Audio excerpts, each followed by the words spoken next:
Time and again, after shivering in Alaska and dodging bullets in Tajikistan, I reaffirmed what I already knew.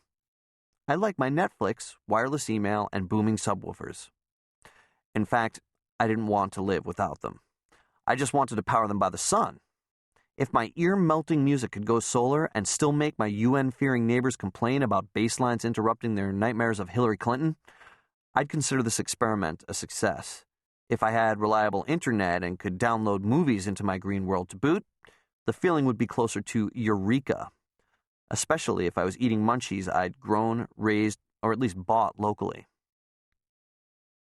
Because as I saw things, global climate change, pollution, world wars, and human rights aside, the oil age has had a great run. Fossil fuels turned the United States, for example, from a nation of farmers into the Jetsons. I largely welcome this. I know I sure dig my laptop. When else in history could I have listened to Malian drumming or Beatles outtakes, or some DJ mixing the two, all within 3 clicks? When else could I be that DJ? This really is the best time ever to be alive if you're fortunate enough to live in the West and not be in the armed forces. In short, I wanted to prove that green, digital age living was possible, and I was psyched to get cracking. Coincidentally, society seemed to be ready too, or at least to have transformed from considering such an experiment radically subversive to simply radically unfeasible. By 2005, when I moved to New Mexico, even a marginally coherent man deemed President of the United States was struggling to pronounce biofuels at the State of the Union address.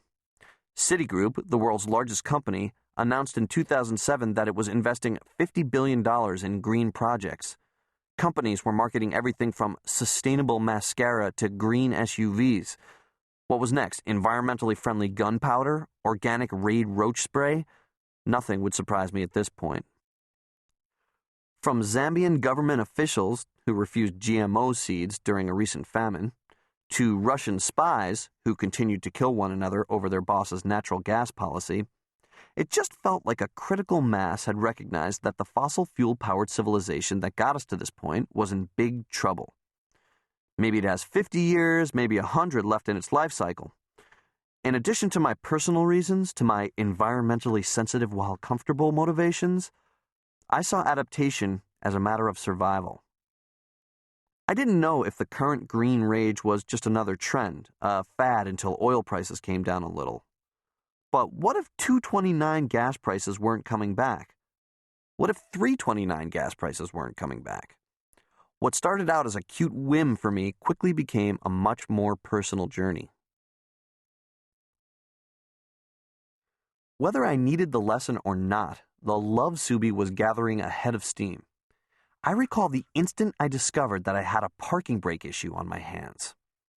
Perhaps 3/4 of a second earlier, halfway between my car and house, I caught the hint of something moving in my peripheral vision.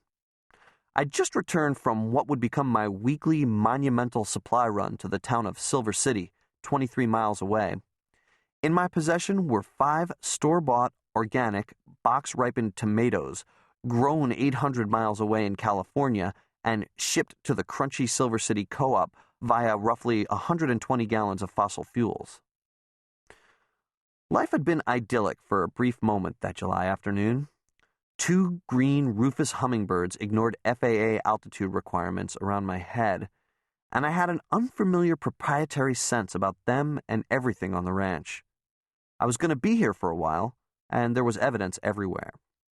For instance, I had already bought an actual non-thrift store bed, an expensive 4-figure one, following an extensive test in the furniture showroom that nearly got me evicted from the store.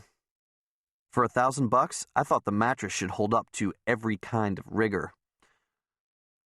The Funky Butte Ranch being the first property I had ever owned, I was kind of sauntering through the post-closing honeymoon phase in a haze of bliss, excessive capital outflow, and plans.